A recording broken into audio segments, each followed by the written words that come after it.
Mi nombre es Eric Mireles Hernández del grupo 453 y hoy les voy a presentar mi trabajo final de la materia de historia. México es un país que está ubicado entre los Estados Unidos y América Central.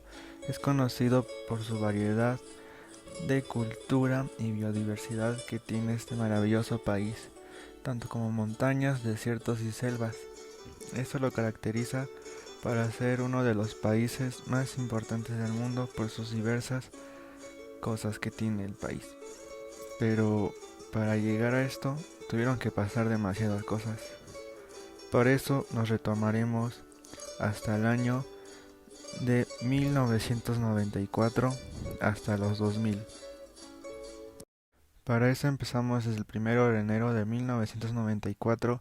Entró en vigor el Tratado de Libre Comercio de América del Norte, mejor conocido como la TLCAN. En este acuerdo, México se posicionó como un socio comerciante fundamental para Estados Unidos y Canadá, y con ello México se transforma en una de las mejores exportaciones del mercado en todo el mundo.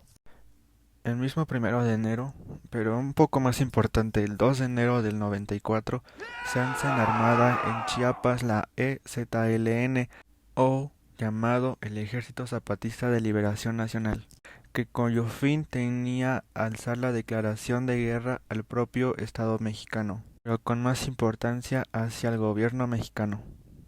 Después nos abarcaremos al 21 de enero, donde el ZLN o Ejército Zapatista de Liberación Nacional acepta el estandar del diálogo con Camacho Solís. El 2 de febrero, Camacho Solís se reúne con Colosio para evitar su ruptura con el PRI y ofrecer su apoyo al candidato del mismo partido.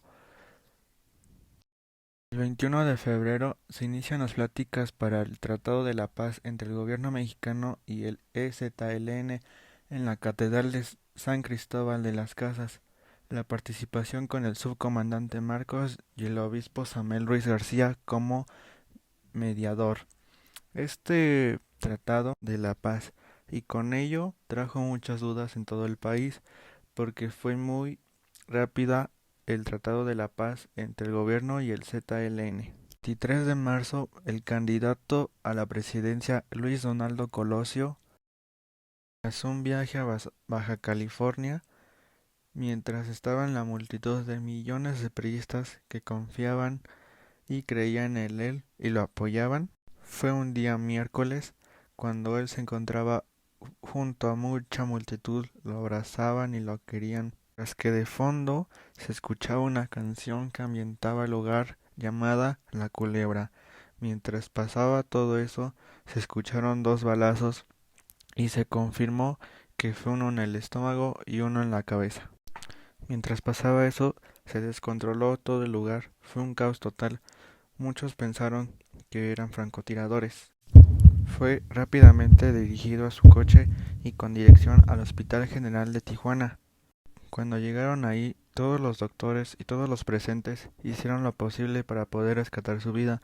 Mientras tanto, afuera del hospital, varios que lo apoyaban prendían veladoras y lloraban por su bienestar del candidato. Lastimosamente, horas después, se dio la confirmación de su muerte.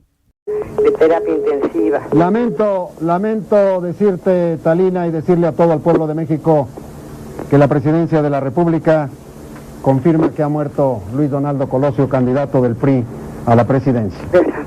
Tras la trágica muerte del candidato a la presidencia, Luis Donaldo Colosio, fue presentado al público su cadáver y tumba, mientras que en la mañana del 25 de marzo, el cuerpo de Colosio llegó en un avión a Nogales de Sonora, desde donde se trasladó por vía terrestre al pueblo Magdalena de Quino, su lugar de origen, donde fue recibido por los pobladores y llevado al cementerio local. El 29 de marzo, tras la trágica muerte del candidato a la presidencia del PRI, Luis Donaldo Colosio, se elige a Ernesto Zedillo Ponce de León como sustituto. El 4 de abril se difunde una serie de videos con escenas del asesinato de Colosio. A partir de ella, la Procuraduría Especial deduce que algunos de los hombres contratados por el PRI local llevaron a cabo una acción concertada para facilitar el homicidio. Con ello, el resurgimiento de varias dudas que más que respuestas sobre el asesinato de Colosio difundían sobre todo el pueblo mexicano que pudo esto haber sido planeado. Desde esa fecha hasta nuestros días no se sabe quién fue el que mató a Colosio. El 1 de junio se publica la reforma al artículo 82 constitucional que constituyen que para poder ser presidente de México tienes que ser nacionalidad mexicana o que tus padres sean mexicanos o que puedes estar viviendo durante 20 años en el país. El 19 de agosto se hace público la crisis financiera de Aeroméxico. El 10 de septiembre, el presidente de México y el presidente de Bolivia se reúnen para así poder firmar un acuerdo de libre comercio entre las ambas naciones. De esto nos abarcaremos hasta el 10 de noviembre, que se emprende una venta masiva de acciones de Telmex por la alianza estratégica entre AT&T y Alfa, lo que esto provocó la cuarta caída más importante en la BMW de aproximadamente 4.83%. El 22 de noviembre es inaugurado el Centro Nacional de las Artes ubicado en el sur de la Ciudad de México. El 28 de noviembre surge y se crea la Secretaría del Medio Ambiente y Recursos Naturales. El 1 de noviembre gana las electorías Ernesto Zedillo Ponce de León. El 18 de diciembre de este mismo año del 94, la BMW cae el último sitio de rendimiento mundial y el peso mexicano se encuentra al límite de la banda de flotación, y esto genera la mayor crisis económica de toda la historia de México, conocida como el Error de Diciembre. Con ello iniciamos el 27 de enero de 1995, cuando Colombia, Argentina, Chile y Brasil anuncian un fondo de solidaridad con México por $1.000 millones. El 24 de febrero, Antonio Lozano García destruye la conclusión anterior y revela la existencia del presunto segundo tirador de Colosio. Además, señaló las irregularidades en la manipulación en la escena del crimen y con la ojiva de la bala que se encontró en un charco de sangre dejado por el candidato de la presidencia. Con ello, la PGR anuncia la detención de Otón Cortés, presunto segundo tirador de Colosio. El 25 de febrero, el PAN demanda otra investigación contra Carlos Salinas de Gortari por presunto ocultamiento de varias pruebas hacia el asesinato de Colosio. Con ello nos abarcaremos hasta el 10 de abril, que a raíz de la detención de su hermano Raúl, el expresidente Salinas de Gortari abandona el país. Con ello nos abarcaremos hasta el 16 de septiembre en el desfile de la Independencia de México, como ya es costumbre, pero en esa fecha 2 aviones sufren un accidente tras chocar y surgen varios muertos. Después nos abarcaremos al año próximo. El 14 de enero de 1996, agentes del Instituto Nacional para el Combate de las Drogas, o en sus abreviaciones la INCD, detienen a Juan García Obregón, quien figura en la lista de los 10 hombres más buscados por el FBI. Fue encontrado y capturado en una finca en el municipio de Villa de Juárez, Nuevo León. De ahí nos iremos hasta el 23 de octubre, que con el voto a favor de 277 diputados priistas y 144 en contra de la oposición, la Cámara de Diputados aprueba las reformas a la ley reglamentaria del artículo 27 constitucional, que permite la inversión privada en la petroquímica. Después nos abarcaremos al año próximo. El 15 de enero de 1997, México completa el pago de los adeudos generados por el Plan Financiero para el Rescate de la Crisis generada en diciembre de 1994. El 4 de julio del mismo año, en el Hospital de la Ciudad de México, se reportó la muerte de Amado Carrillo Fuentes, o más conocido como el Señor de los Cielos, que era reconocido como uno de los más importantes capos de las drogas en todo México.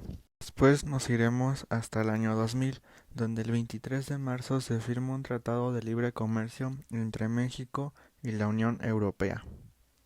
El 2 de julio, los resultados de la jornada electoral arrogan la derrota de la elección presidencial del PRI, que es vencido por el candidato panista Vicente Fox. En el Distrito Federal, el triunfador para el cargo de jefe de gobierno es Andrés Manuel López Obrador. En el mismo año, la selección mexicana de fútbol hacía un fracaso total tras perder en cuartos de final contra Canadá. Y con ello llegamos hasta el 1 de diciembre del año 2000, donde Vicente Fox toma posesión como presidente, sustituyendo al presidente Ernesto Zedillo. En conclusión de ello, México ha pasado por diversas cosas, pero más importante de lo que hablamos, lo que más cautivó fue la muerte y asesinato de Luis Donaldo Colosio, que muchos presentan que fue planeado o solo por tratar de cambiar el país fue asesinado por ello. Y pues así lamentablemente es México. Y hasta aquí termina este video sobre los acontecimientos más importantes entre 1994 y el año 2000. Y hasta aquí queda concluido los importantes acontecimientos de estos años. Y hasta aquí queda este tema para esta materia de historia por un alumno del Colegio de Bachilleres Plantel 8 Coajimalpa. Un México de trabajadores que no encuentran los empleos ni los salarios que demandan. Yo veo un México de jóvenes que enfrentan todos los días la difícil realidad de la falta de empleos. Ha llegado el momento de poner fin a la angustia que a todos nos produce la falta de seguridad y la injusticia. Me comprometo a trabajar con toda mi energía para que nuestras familias cuenten con la seguridad de que la ley estará siempre de su lado. Colosio.